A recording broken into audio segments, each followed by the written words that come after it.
अरे भाई पापा। हाँ बेटा। पापा रवा ना हमरा के स्कूल छोड़ दे, हमारा आज बस ना आई। ठीक बा, तारा के स्कूल भी छोड़ देब और स्कूल से ले भी आई। ठीक बा पापा। माई का बेटा? पानी के हीटर खराब बा, ओकरा से करंट आवता, ओकरा से पानी मत गरम करिया, बनवा देब। अगर पानी गरम करे के होगी तो गैस से कर लिया, ठीक बा? ठीक बा। चल बाय। मैं धीरे कर रे। माँ ढील पड़ोले बाड़ी धीरे कर। अम्मा जी चली रवा भी खा ली। पहले नहाई धोई ना, पहले खाई ले। चली नहा ली, हम गैस पे पानी गरम कर देता नहीं। गैस पर पानी गरम कईल जरूरी बा? अरे रडवा बल्टिया में डाल दा, 2 मिनट में गरम हो जाई। ए माई, रॉड में तो करंट आवेला ना। अरे तो हम रडवा छुए बदे थोड़ी ना कहत हई। अरे बल्टिया में डाल दिया तो इनके दौड़ा के पकड़ ले का। अब खड़ा होकर मुंह का देखत हूँ। कितना कहत है उतना करा, मर ना जाइबू।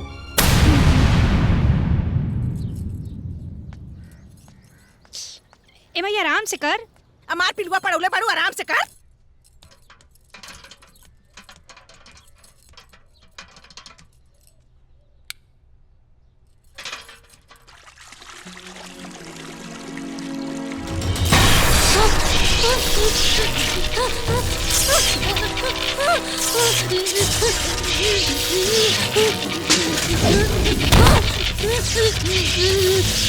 अम्मा जी, अम्मा जी।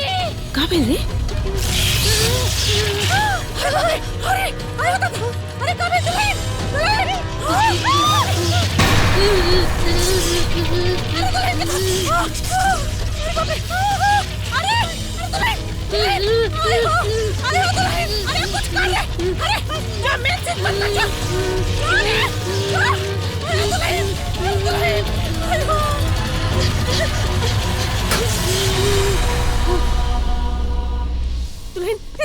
दुल्हन क्या हो गई? दुल्हन अरे उठाओ, पानी में से बाहर लेके चल रहे हैं। दुल्हन तो क्या हो गई? दुल्हन अरे हाय हो दुल्हन के क्या हो गई रे? रगड़ जल्दी रगड़। अरे दुल्हन उठ जा, दुल्हन भाभी, ए भाभी, उठ जा दुल्हन, उठ जा। अरे रगड़ रे। आयो दुल्हन।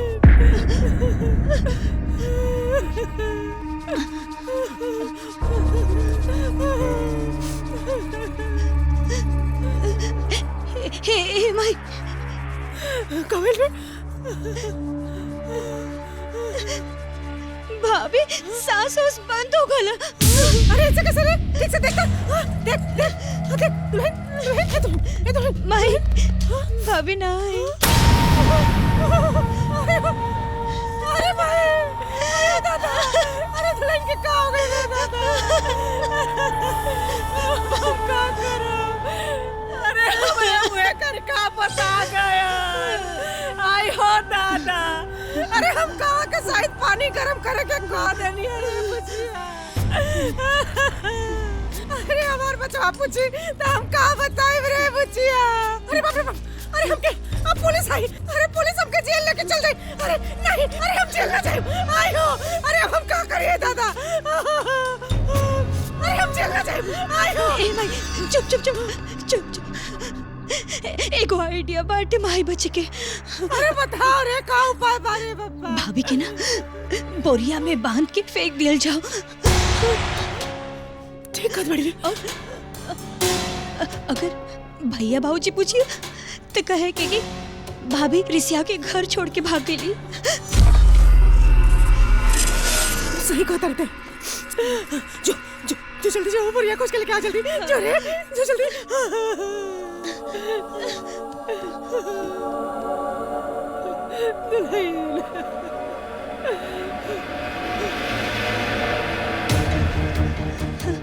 ले माई,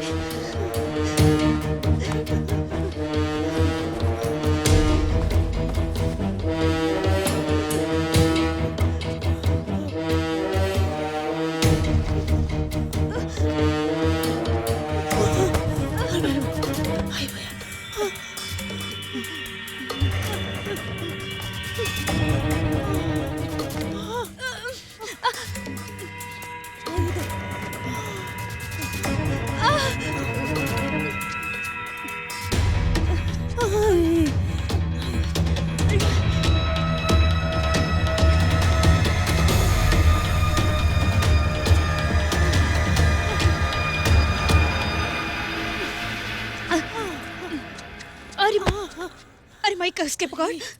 अरे समझते ना भाई का क्यों करी आ जाए तो देख ली। चल जल्दी चल।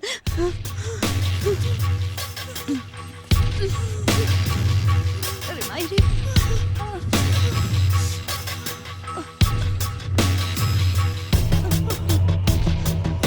ए बहन सुनो तो कहाँ जाते हो?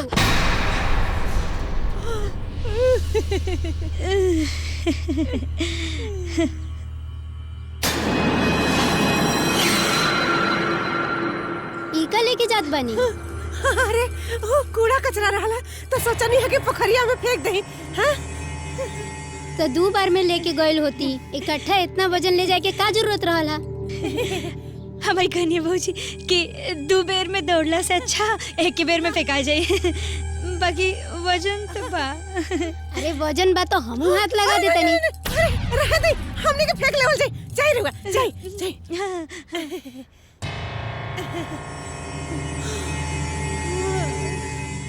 अरे बाप रे बाप। चल चल चल जल्दी चल। अरे भाई रे।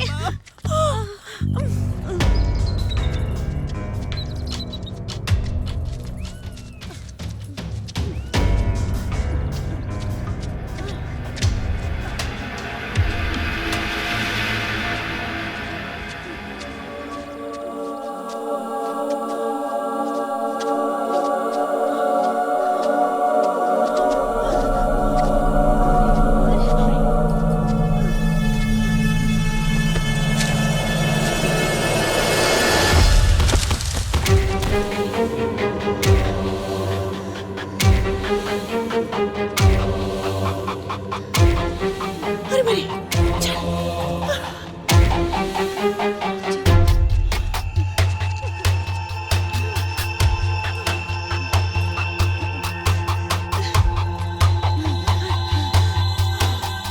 ए भाई चल भाग चले जाओ। अरे सुन पहले। हाँ पहले ना गांव में क्यों के घरे रुक के चलन जाए। हाँ ताकि क्यों पूछे ना तो हमने के कह देवे के हमने के तो उनकरा घरे गौर नहीं जा वही समय भाग कलोगी। हाँ चल चल चल चल चल चल चल।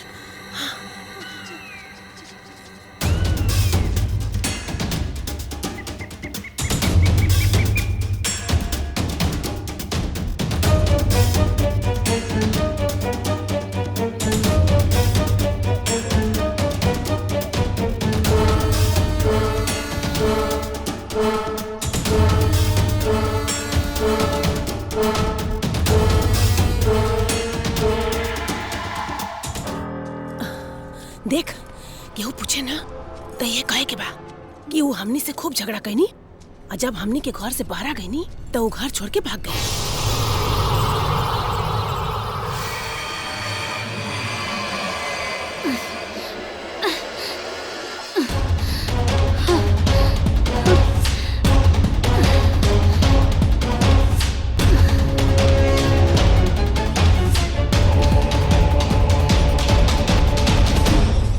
अच्छा से याद कर लिए एक के बाद दोनों जाने के बोले के बाद ना तो हमनी के पकड़ा चल जाए। अच्छा से याद कर ले समझली। अरे हम किते याद रही बाकी तू ना भुलेबू तब ना।